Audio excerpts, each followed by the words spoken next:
Okay, we're ready to go whenever you would like. Sounds great. Well, welcome everybody. Thank you for joining us today. You are welcome to leave your cameras off. You're welcome to turn your cameras on, however you feel comfortable. My name is Hannah, and I am a school-based clinician, and I work in Delaware City.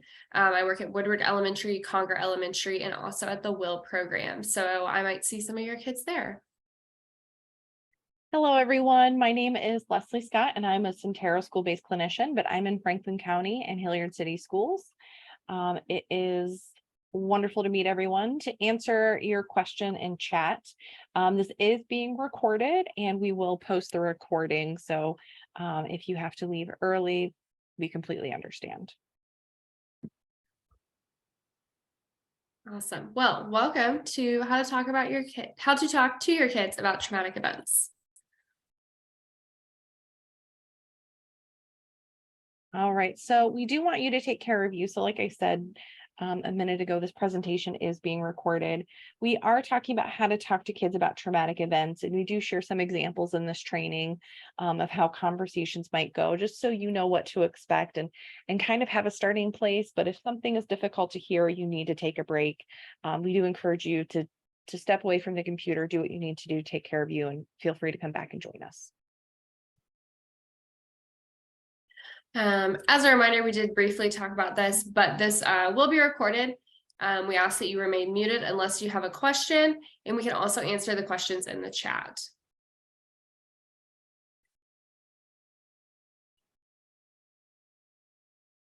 All right, so we are going to cover how trauma impacts children and just kind of go over briefly a little bit about brain development and how trauma impacts that. We're going to talk about different communication strategies and how to really know what strategies to use based on how your child communicates. And then we're going to talk about what it means to thrive. I would like to get to know who we have in the audience here. So when you have a minute, if you could please type your name in chat, it can just be your first name. And if you could put the school district that you live in, that would be great.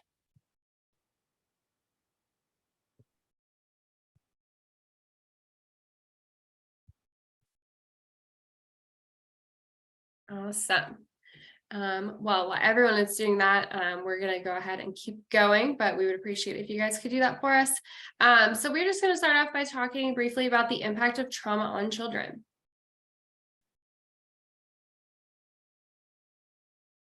So when we talk about trauma, I do think it's important to just keep in mind that traumas can be different from a crisis. So trauma is an event that creates a fear for their safety.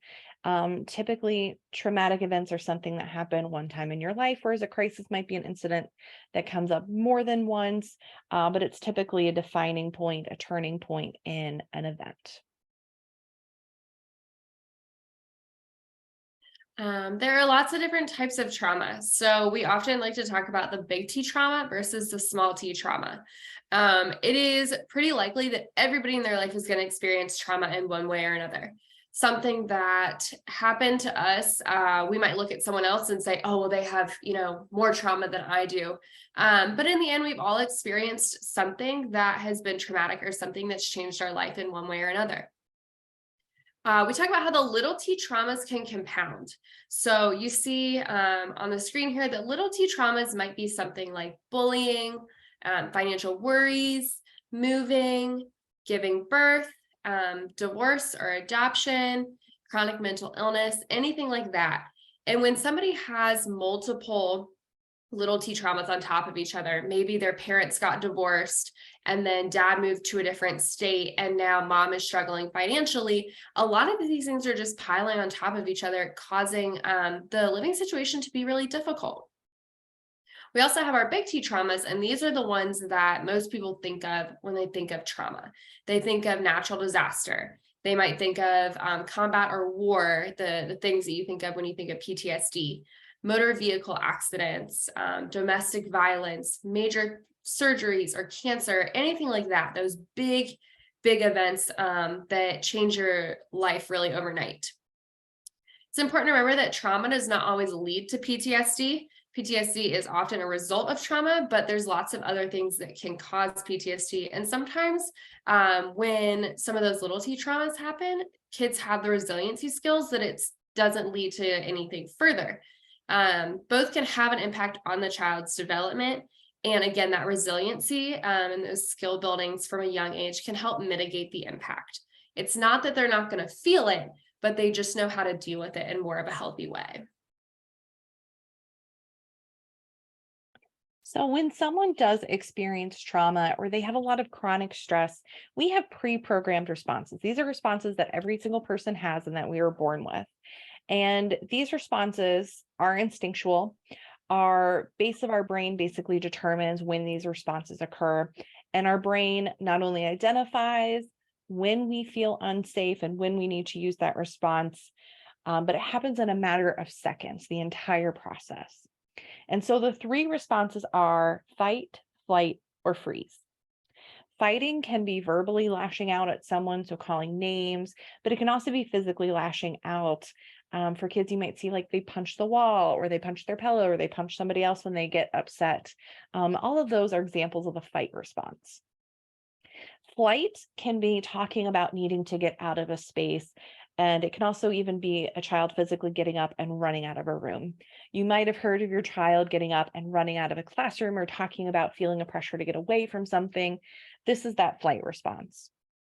The freeze response can happen a couple of different ways. So the first way is where your body actually physically freezes.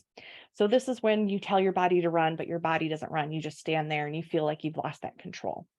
But for some people, they experience freezing as more of mentally unplugging. You might have heard this called disassociation. We all kind of do this in response to stress. We zone out for a little bit. And this is a way of our brain trying to protect us from experiencing more of that traumatic situation than we need to. Reactions are still individualized. You may find that you have more of the fight response than you do the freeze, or you may freeze more than you do fight. Typically, people have that one go-to reaction, and the other reactions happen when that first response doesn't work for them. We do want to choose curiosity over judgment. So what we mean by that is asking questions like, what happened? Or what did you want to have happen when you decided to fight? What were you thinking about in that moment? How were you feeling in that moment? So asking those questions, allowing them to really clue us in, share us with their experience and what's going on. But it's also okay to set those boundaries. I often use the phrase, I know you're angry, but hitting people is not an okay response. Anger is okay, violence is not. So it's allowing for those responses, it's understanding why that response took place, but you're also setting the boundaries about what are appropriate responses and giving them opportunities to work through and start to identify moments when they are really unsafe and need a trauma response versus when their brain tells them they're unsafe, but they actually are in a safe situation.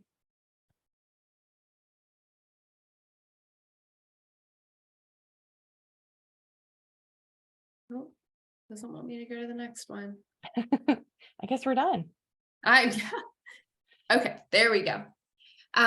So we're going to talk a little bit. Leslie did a great job of kind of introducing that curiosity over judgment piece. We also like to call this the thoughtful why versus the hurtful why. And it stems from the idea that people love or especially kids, they love when you just ask them why. And it's a lot of times more helpful when you phrase it in a way that is seeking more information instead of coming at them in a judgmental way. So saying things like, why do you think that is? Versus why did you do that? Can you tell me more about the way you feel? And instead of why can't you just listen? Or I wonder why this is happening versus why can't you be like your sister?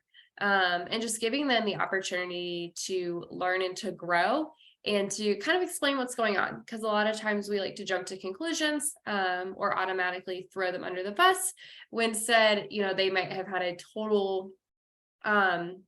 totally good reason as to why they responded that way. And a lot of times we don't see the trauma on the outside. So their responses to things are oftentimes because this is their default, due to whatever happened to them in their life. That leads me into the fact that behavior is a form of purposeful communication. Even as adults, we do the things that we do with our body, with our words, our behavior, because we're trying to communicate something. With little kids, we see this a lot because they might not have full speech completely formed. And so the toddler who's throwing a tantrum is trying to get your attention. And it's not that they want to be throwing a tantrum, but they don't know how else to do it because they haven't learned those skills quite yet. Even when we don't understand it, our unconscious mind is very purposeful in how it responds to threats and fears and worries. So again, that fight, flight, and freeze, a lot of times you set yourself up for a situation. If this were to happen, then this will be my response. But when that actually potentially does happen, a lot of times our unconscious takes over, and the plan that we had in our head is not what our body's willing to do, because the response, the threat might be dangerous or something that wasn't going the way that we totally prepared for it. So knowing that, our unconscious mind is driving a lot of this. And again, that is why we see behavior is communicating what it's communicating due to the threat and the response.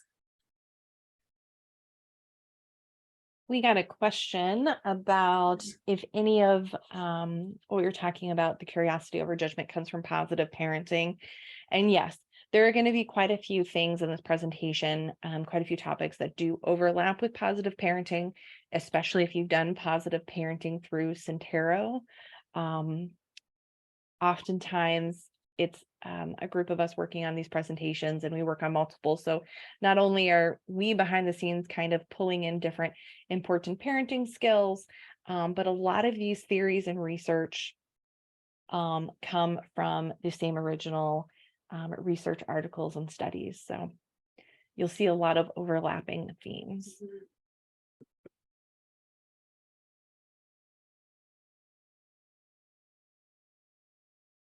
Okay. So let's talk about perception. So many of you may recognize this meme from, oh gosh, it was probably 5-10 years ago now. Yeah. It went viral. Everyone was trying to decide, is the dress blue or is the dress gold? I personally saw the gold dress. I don't know about you, Hannah, if you remember this or not. Oh, I vividly do. I think most of the time I saw it blue, but there were a couple times I was able to see it, the gold. So trauma is kind of like this dress, and that a situation may be clearly gold to 4 of the 5 people in the room, but that 5th person who's had a traumatic upbringing or experience may see that dress as blue. And in reality, we're not talking about the color of the dress. We're talking about whether or not somebody feels safe, whether or not someone feels they can trust that person. These are all based on our perception, and trauma changes our perception. We see events differently. We engage with people differently. Trauma can determine when or when we don't feel safe. If you've never experienced trauma, your red flags in dating are going to be different from someone who has. And that's just because everyone's experience is unique to their own. Even if someone experiences a traumatic incident with their child, your perception and your experience of that event is going to be different from your child's. When we treat trauma, so on the treatment level, I always like to tell parents we aren't necessarily treating facts. And what I mean by that is, if we come into a session with a child and we tell them their experience or what they recall from that traumatic memory is incorrect, we are kind of invalidating their experience, and we're not opening ourselves up to being able to build that relationship with them and understand their perception and really get to the root of maybe why they don't feel safe in other situations. So when we do treat truth, and the truth is based on their perception, based on their experience. So it's important to be mindful that your child's perception of what happened may be different from yours. That doesn't make anybody right or wrong. And that can also be a good starting point of helping your child by answering their question, sharing your own experience and your perception, but also listening to theirs.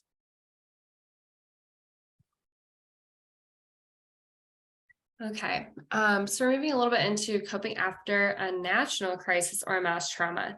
We're seeing a lot of this right now in Florida. We have a lot of people who have obviously lost their homes, lost their livelihoods. And so That's a real life example for what we're going to be talking about here. So things like the terrorist attack, the pandemic, I completely grazed over that one, trying to push that out of my mind. Some people may return to normal activity relatively quickly, right? We see a lot of parents who are immediately sending their kids back to school, take off the masks, we're all good. We also have some parents who are still homeschooling, or maybe they're sending their child to school in a mask, because people are returning to normal differently. When it comes to hurricanes, there's going to be people in Florida whose homes were not touched, who were able to just pick up and go to work the next day. There's other people who have lost everything, and it's going to take a while to rebuild. And so we just have to be cautious that everybody's going to respond to mass traumas or mass crises in different ways, and to be kind and gentle towards one another in that, and just supporting each other in the way that they're choosing to re-enter. Some people may also experience more lasting or severe thoughts of distress.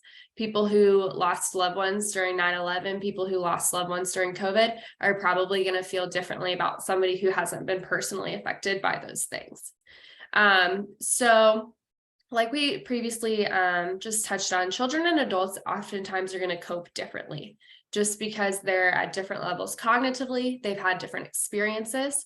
For a lot of our kids, the pandemic was the first big thing that they're going to remember.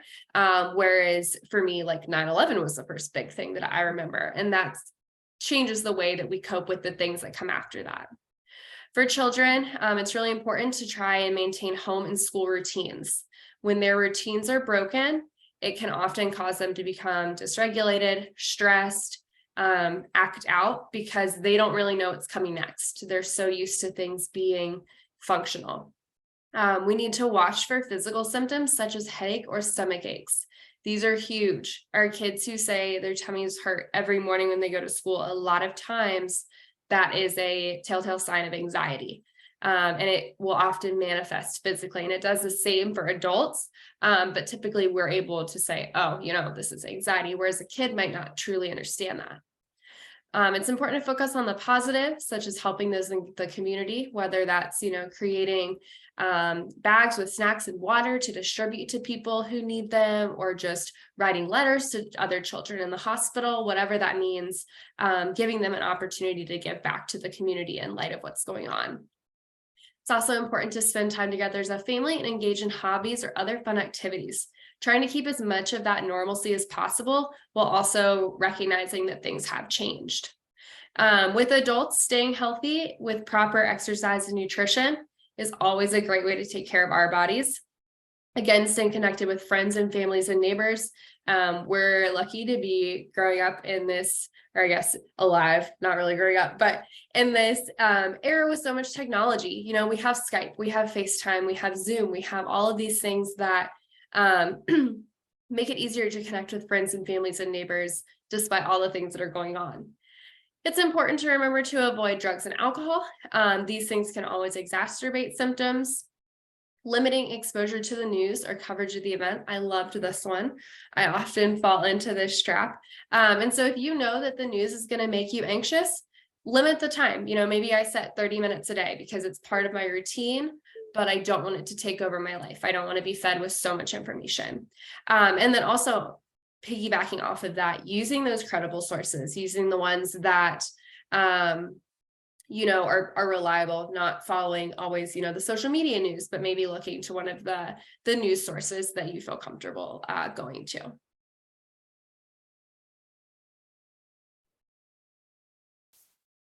Right. I'm going to jump in here. I know we've had a couple of participants join us in the last couple of minutes. If you are new to the Zoom meeting, welcome.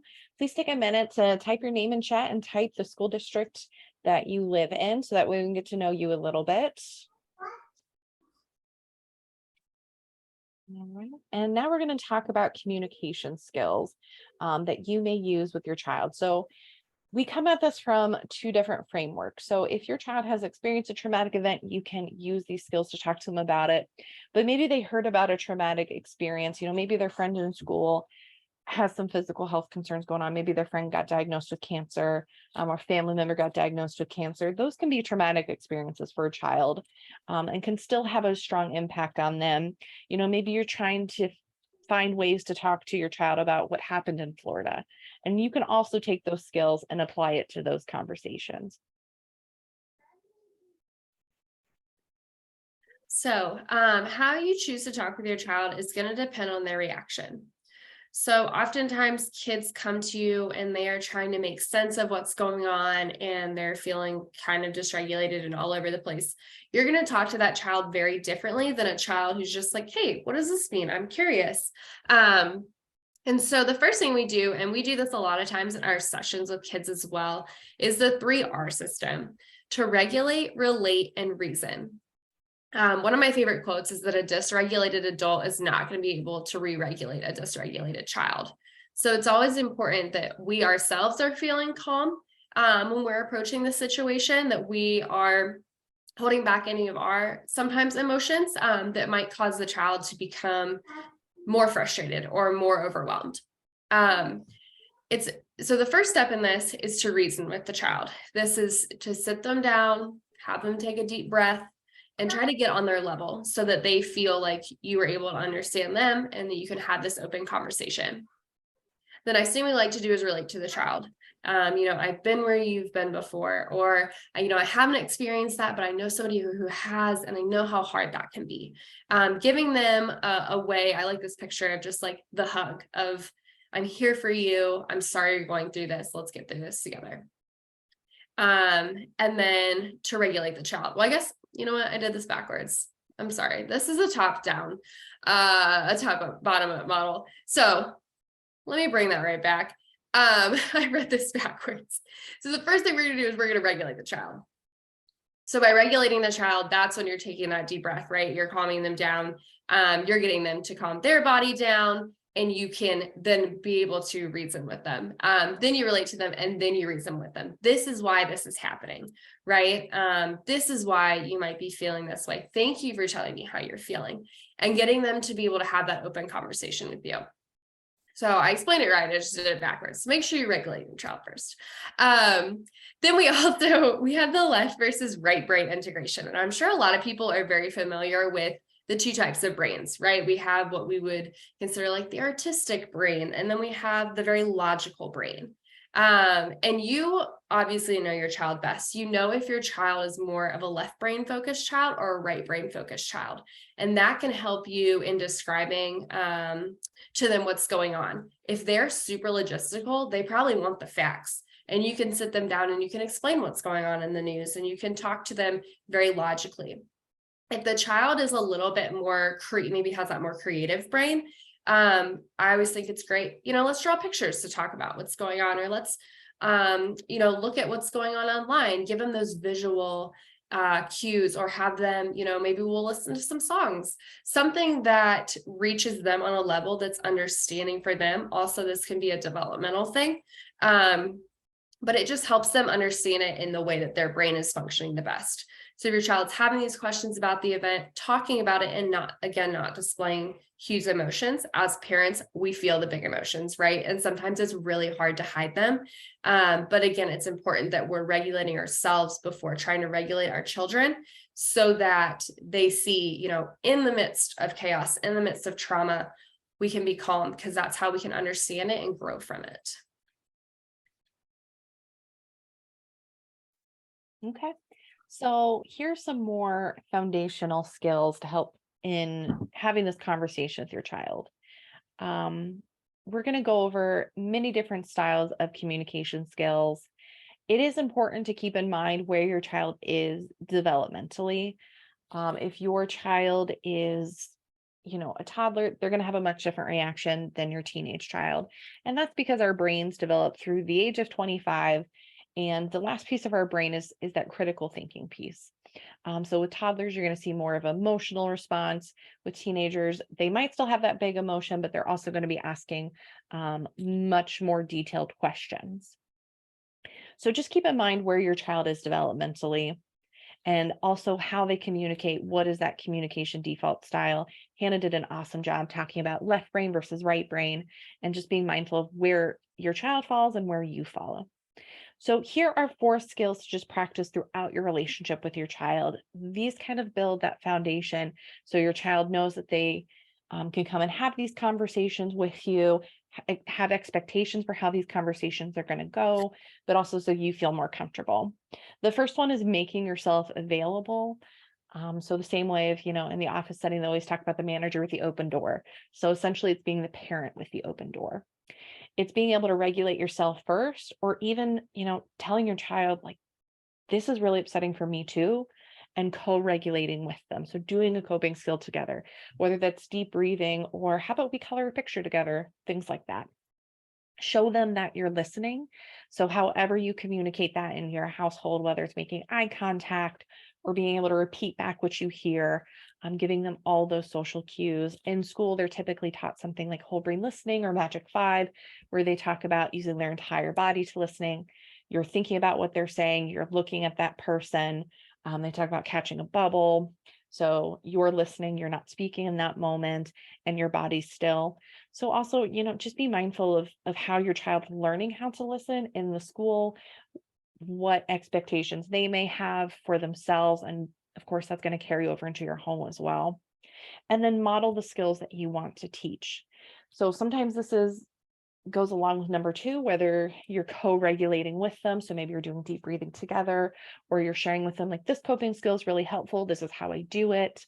But it's also going to be, again, if you want them to learn listening, and maybe they're struggling with focus or listening, really modeling those skills and even calling it out and having them practice those skills with you.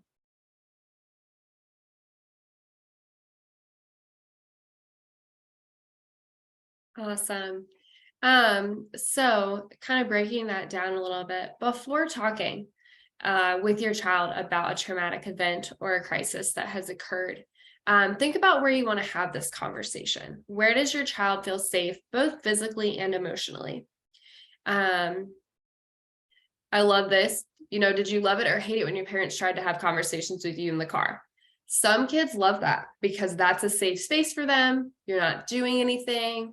They love conversations in the car. For my brothers, they always felt trapped in the car. Like they couldn't get away from that conversation. That conversation was happening regardless. Um, so just being mindful of where's a good place to have the conversation. This next one's important too, and that's avoiding the processing the event in the same place that it happened. For some kids, eventually this might be really healthy for them and helpful to go back to where it happened and process and get it all out. But when it first happens, that can be a very painful place. That can be a place that they're avoiding. So, for example, if your child is at school when a tornado occurs or a lockdown drill, having that conversation with them in the drive-through pickup line might not be the safest space for them. Bringing them home, maybe in the backyard or in their bedroom or somewhere where they feel safe talking openly, is really important to think about before engaging in this conversation. And then this one's great too, which is just engaging your child in an activity during the conversation. Do they want to play with fidget toys? Do they like to brush their doll's hair? Would they like go coloring, or going for a walk is one of my favorite ways to process things with kids, because it just gives them other things to look at and talk about, and it changes the sensory input as well and helps them just process things a little bit easier. So just be mindful about these things when engaging them in these conversations. They're probably going to have a lot of questions. They might, get upset physically. Maybe that's crying or lashing out. So making sure that it's an environment that they're safe in. Maybe the park might not be the best way for them to feel like they can express themselves, even if that is a safe space for them. So just being mindful of where we want to have these conversations. Okay. So words can be a great way to express themselves for a lot of people, but some people find when those big emotions come up, they just struggle to find the words. Or maybe your child is younger and the language side of their brain is still developing. Words don't always come to us naturally, and we don't always have words to describe what we're experiencing. So Hannah talked about this a little bit earlier, but a great tool can be having your child draw a picture of what they remember, have them draw a picture of how they feel. And this can often be easier for them than actually telling you with words what happened. You can also do sensory-based questions. This is asking your child, maybe if they don't want to draw a picture, what color is this emotion? how big is this emotion? Is it a shape? Is it a sound? And kind of get them to create their own visual canvas with their words and help them kind of create a visual picture.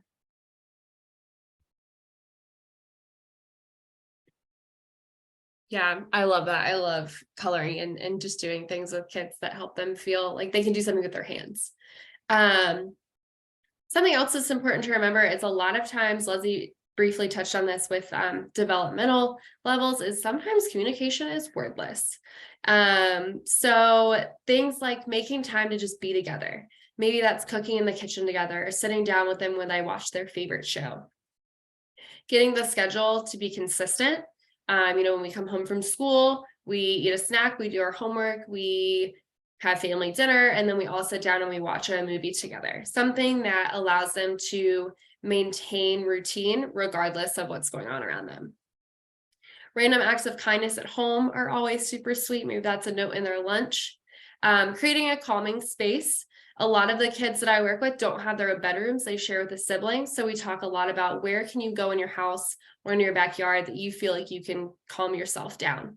A lot of times that's dimmed lights. Maybe it's no lights with just a lamp on, calming colors in the bedrooms, fidgets or something that they can do with their hands. Adding self-care activities to your family's schedule. This can be something as easy as going for a walk around the block, getting ice cream every other week, something like that.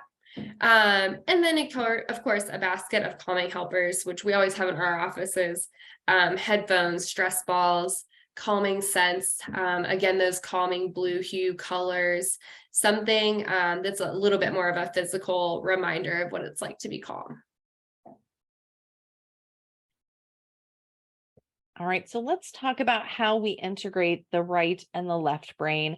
Just a reminder, the left brain is considered the logical part of your brain and the right is the more creative. So how we piece these two together, you can also think about this as piecing together logic and emotion. Essentially, you're helping your child answer their questions. You're allowing them to talk through that experience. And we do that by repeating back and filling in the blanks. So here's a scenario we're going to talk through. It says your child came inside from playing early and caught clips of the new special on war.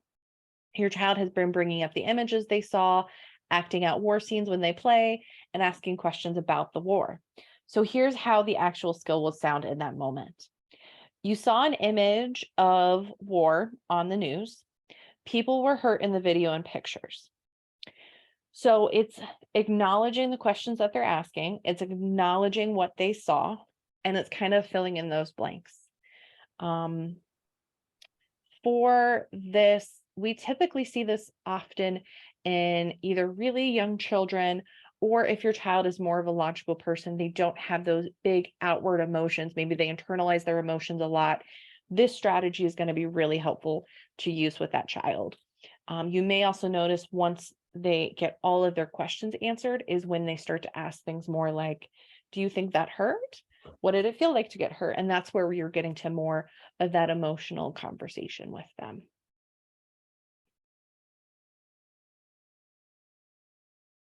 And just continuing that conversation, this picture is really fun. It does a good job of describing how our brain functions.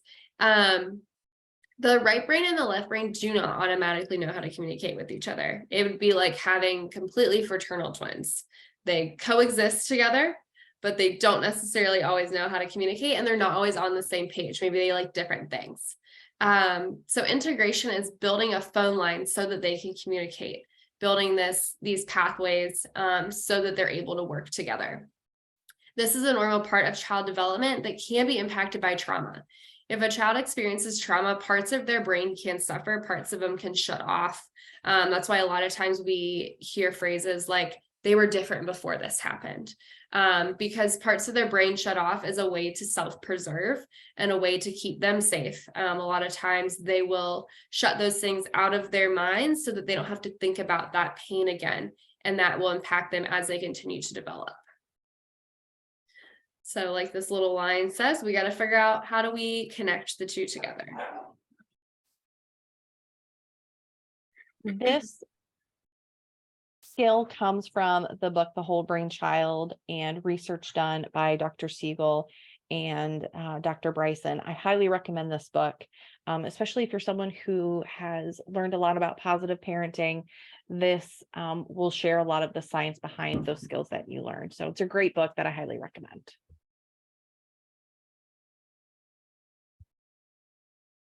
All right. So talking a little bit more about this brain-based approach, this theory comes from Dr. Bruce Perry. He is really awesome. He does a lot with the brain as well in what he calls the neurosequential model. So again, the 3 R's: regulate, relate, reason. This does a better job of explaining it than I did earlier. First, we must find a way to calm the child, help them to regulate that fight, flight, or freeze response. Second, we relate to them, connecting them with an attuned and sensitive relationship, and then supporting them and helping them reflect, learn, and remember the situation and allow them to become self-assured. So again, we're thinking of our brain as having now these 3 compartments, which is the logic, the emotion, and the behavior and instincts. They all go together, but again, in the case of trauma, we might see certain aspects of these that are damaged.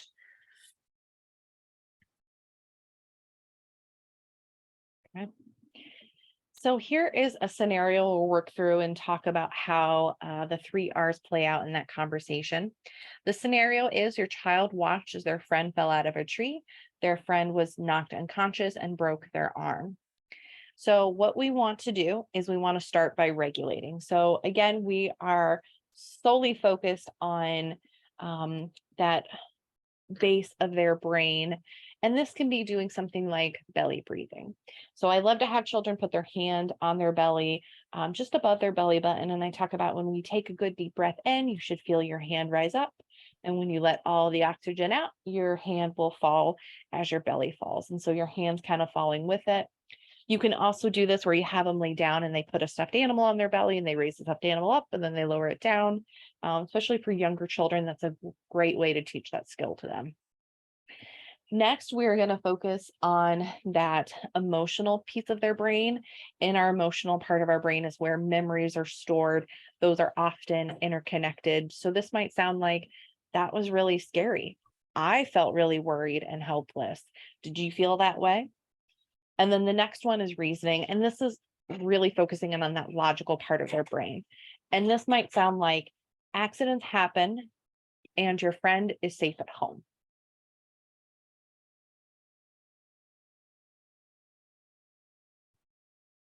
Okay, so regulation. Regulation is something that I spend most of my day doing with the students that I see at the school. And this is the process of really just calming down the body.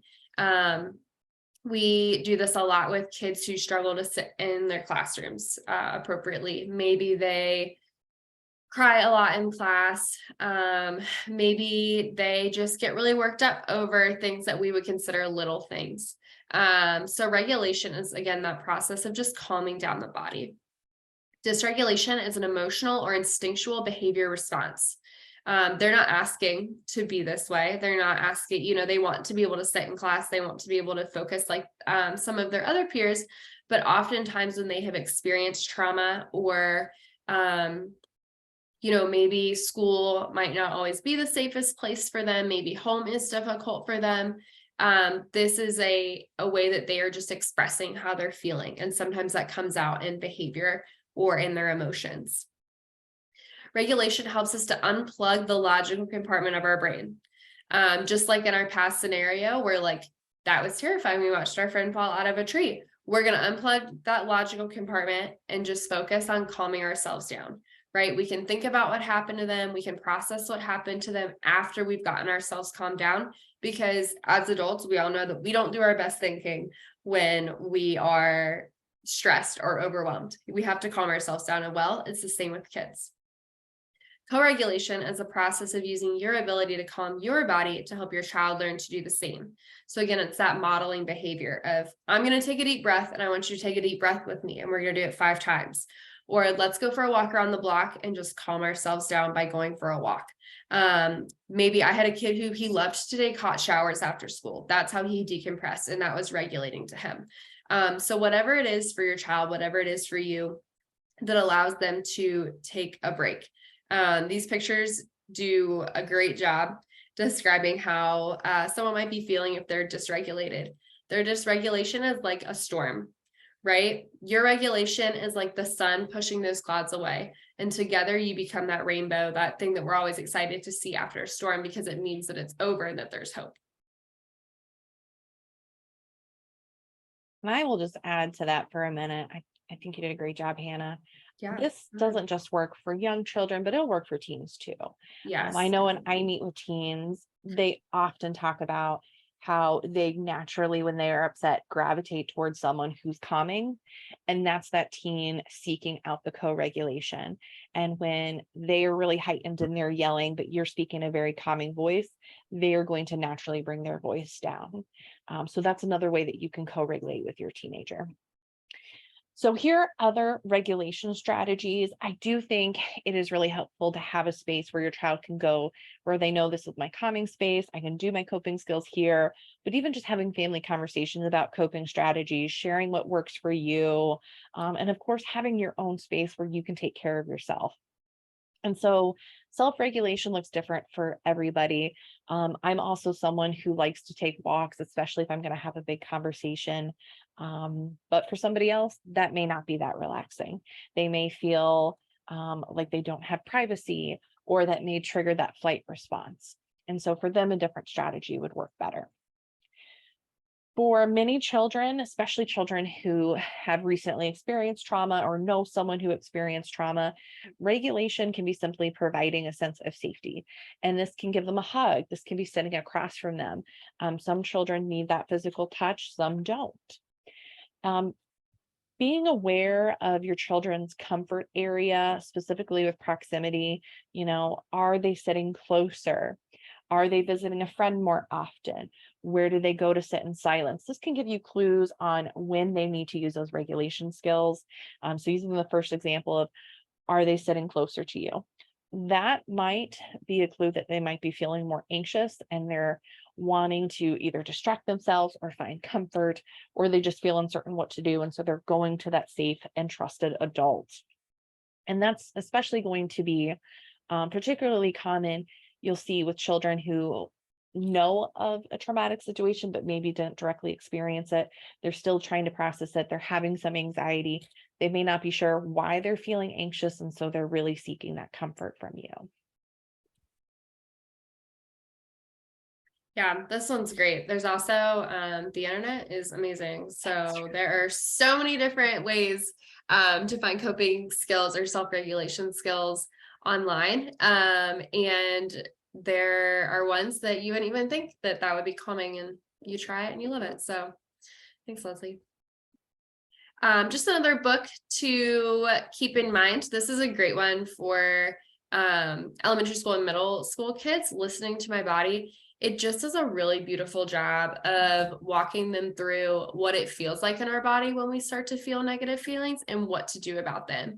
I don't personally have this book, but I just looked it up on YouTube and it took me 7 minutes to go through the entire book. So that's always a fun thing you can do too. If you don't want to go out and get it, you can always just look it up and read it with your child that way. Okay, so let's go back to those 3 R's and let's talk about relate a little bit more. When our children have really big emotions, it is not always easy to relate to them.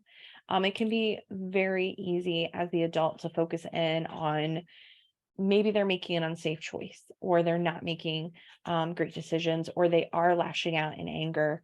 And of course, we want you to give the children those options of what are appropriate behaviors and let them know that they're making an unsafe choice. But we also have to kind of at that point back up and start over again with the 3 R's and work our way up to relate, which really just focuses on the emotions. I also want to pull in a piece earlier where we talked about when a child comes into trauma-based counseling, we're really talking about their perception and their experience, and we're not necessarily going with the facts. So when we say relating to your child, we are teaching you to validate and to let your child know what they're feeling and that whatever those emotions are okay. What happens next? They may get angry and they may make a poor choice. The anger is okay. The choice they made is not okay. And really separating those out.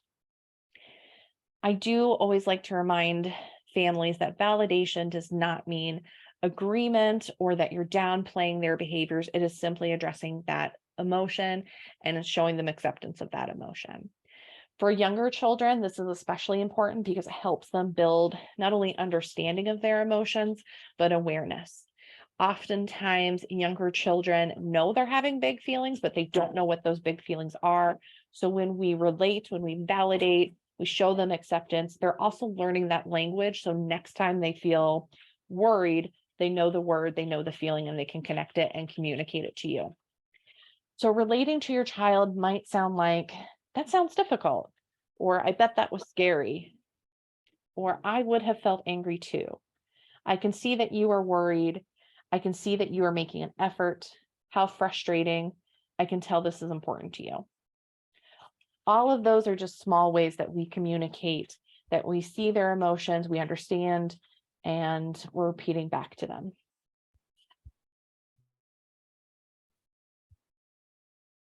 All right. And then winding down with our last R, which is again reasoning. After a traumatic experience, we can expect children to have so many questions because their brain is trying to catch up and fill in those missing puzzle pieces that our brains might already understand. Again, developmentally, explaining that to them can be really difficult. It can also be really easy. It just depends again on the way that their brain is functioning. It's important to answer the questions as honestly as appropriate. You don't have to give them all the nitty-gritty details of what happened to the neighbor, but just saying something along the lines of they got hurt and they're getting the help that they need is a very appropriate way to answer a question that from an event that may have been very traumatizing. Just remember to it's best to learn about a traumatic experience from a trusted adult. Kids talk. We know that kids love to talk, and kids are going to run to school the day after something big happens in the community and tell everybody what they know. And what they know is probably going to be a little bit different than the truth. I always say that when I hear things from multiple different kids, it's like a game of telephone because you're getting so much information and it's all kind of correct, but then there might be a detail you hear from one that you didn't hear from another that didn't even happen. And so it's always important that if you can get to your child first and explain what's happening to them first, again, in a way that's appropriate but honest, they will have a much better chance of being able to engage with their peers and being able to process what's going on before their brain is filled with so much misinformation. Reassurance. So all children need reassurance. And reassurance really is the foundation for building a healthy, strong relationship with your child, but also ensuring that they feel safe. Not only safe in their own body, but safe in different environments, and that they know what that safety feels like. And there are lots of different ways that we show and provide reassurance to our child. Keep in mind that seeking reassurance is driven by a child who is feeling more anxious. So if some of these behaviors are ringing bells, that might be a chance to check in with your child. Maybe read a book on what is worry. There's lots of great worry books out there for kids, and just see if they connect with that information and then touch base with their school counselor.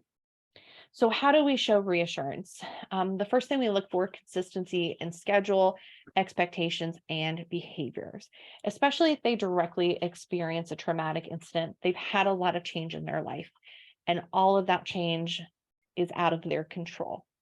So by giving them consistency, letting them know you are going to school every day at 9 a.m., that isn't just providing consistency, but it's giving them that sense of control in their life. Talking to them about safety. This can be simply just, looking both ways before you cross the street, digital safety, but also like, do you feel emotionally safe in a relationship? Do you feel like you can say no? Do you feel like you can share your opinion? Do you think the other person in this friendship listens to you. Starting those conversations very young can help build a good foundation of what healthy relationships look like, but also talk to them about self-esteem, self-respect.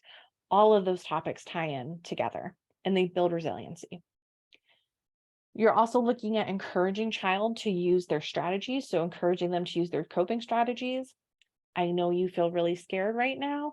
What would help you feel less scared? Or I know this is very scary for you. Why don't we go and color together? It can be simply asking them, giving them that choice, or providing choices to them. The next skill is being together. This can be creating special time together. Maybe this is allowing your child time once a week, once a month, where they pick an hour activity that they get to do just with you, and they have that set time, and it's something that's special to them. For a lot of children, especially younger children, if you're working on a behavior chart, a great reward for them is getting to choose like family game night, or getting to choose an activity with you, or being able to invite a friend over for dinner. Those are some easy, low cost options for you, but also help them build their social skills, help them build their self esteem into something fun and healthy that they're working towards. Building in those family traditions. It's always really interesting to ask children or teens what they think their family traditions are, because nobody answers exactly the same. This is a great question to ask your children sometime at the dinner table. What do you think our family traditions are? What are important family traditions for you? What do you enjoy the most? You will have a very pleasant conversation, and it'll help you get to know a little bit more about the impact you're leaving on your child. And it's just a fun memory to create. We also show reassurance through our words. So this is saying, I love you, I miss you, I'll see you after school. Um, again, putting in those expectations and those consistency can be, we are going to drive to grandma's house together. We're going to eat dinner with grandma, and then we're going to go home, we're going to read a book, and we're going to put you to bed. So talking through that schedule and including yourself in it is another way to build that reassurance. Awesome. Whoop, too fast. Um, so we are winding down. We really appreciate everyone who has joined us today. We've just got a couple more slides to get through. We are going to finish up here and talking about what it means to thrive. How do we grow from these traumatic events? How do we grow from this crisis and thrive? Hannah, I don't know if it's just, oh, there we go. All right, now it's on closing. Oh, okay. There we now go. We're good? on Thrive. We're good. Okay, great.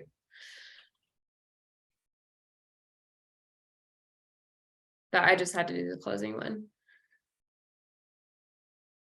So here are 8 things kids need to thrive. So thrive is a word that we use interchangeably with resiliency, all the skills we talked about today. They all follow under the umbrella of thrive. And essentially, this is, even though things happen that are out of control, your family may experience a tornado, you may have a house fire, something may happen that's unexpected and is traumatic, we can still have those skills, have that resiliency to thrive, to recover and rebuild the life. And so what does that look like? There are 8 skills that are very important for a child in order to meet thriving. The first one is security, which we've talked a lot about. Stability, this goes along with building reassurance, consistency, emotional support. This is talking about relating in the 3 R's, showing them love. If you have a minute after this presentation, I strongly encourage you to look up the 5 love languages and take their, I believe it's a free quiz that you can take on their website. Yes. And that'll tell you how you primarily communicate love and receive love. Everybody has their own love language, and it's really important to not only know your own, but know your child's. It's educating them. This is going back to connecting with that logical brain, allowing them to ask questions and sharing honest, developmentally appropriate responses, being a positive role model. So going with that co-regulation, teaching them coping skills, talking about coping skills, but also doing it together as a family. And of course, structure, talking about those family traditions and how you spend time together as a family.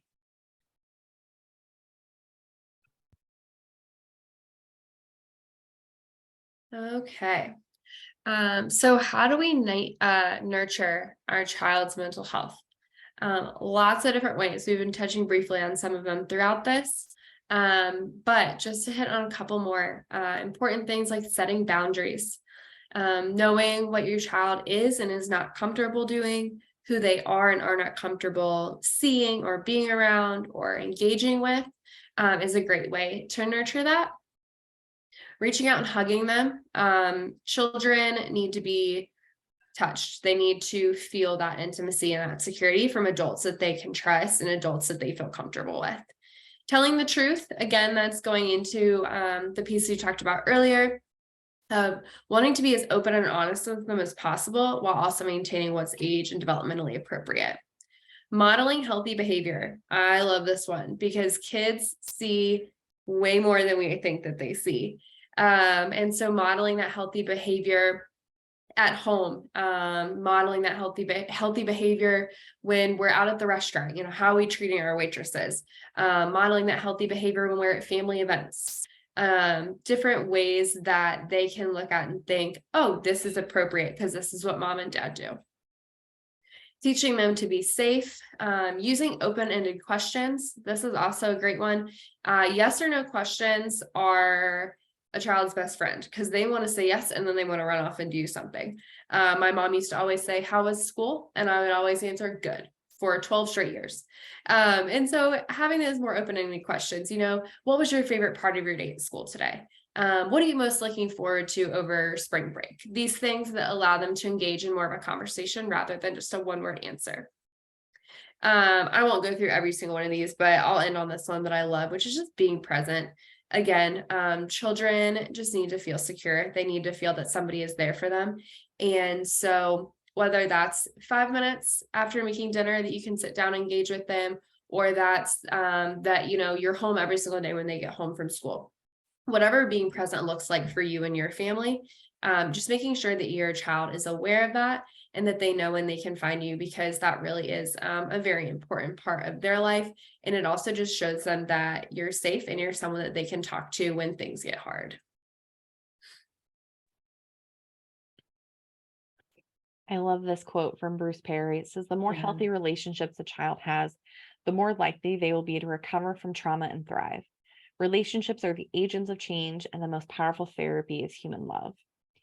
There is really one key to building a resilient child, and that is having one positive adult relationship. All it takes is one. And more than likely, that is you. You are the one who's in your child's life the most. You get to know them the best. You become that second expert in who they are as a person. And you are the one who lays the foundation for them to understand what it means to be in a healthy relationship with someone else and to know what love feels like and what safety feels like. Yeah, that's a really good quote. Okay, so briefly, we're just going to go through some additional resources you're always welcome to use.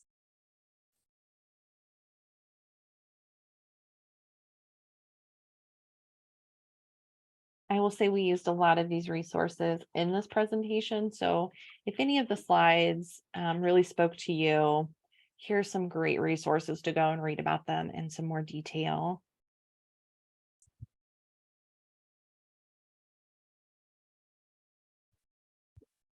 Again, we talked about a couple, or I guess we talked about one of these books.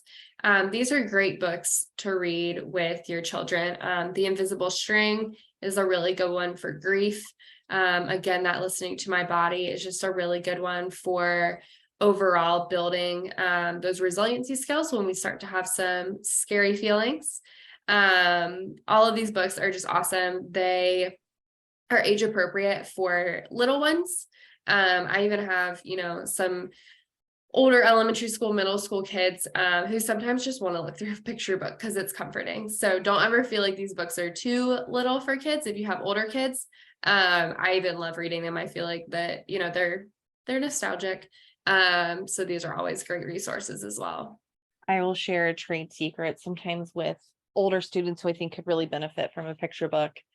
I will find an opportunity in the school, work with a school staff member to have them read it to a younger child.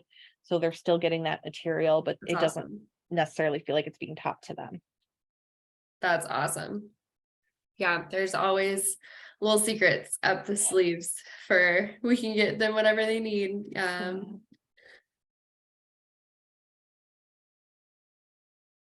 All right. Is that the end of the slides, Hannah? It does. It just goes into stuff about the Atom board and Okay. Atom board and citations are after this. So All right. Well, I'm going to stop recording here in a minute. We can okay. get to any questions. But I do want to say thank you to the Adam H board here in Franklin County and also Delaware County. They do make our prevention-based services possible.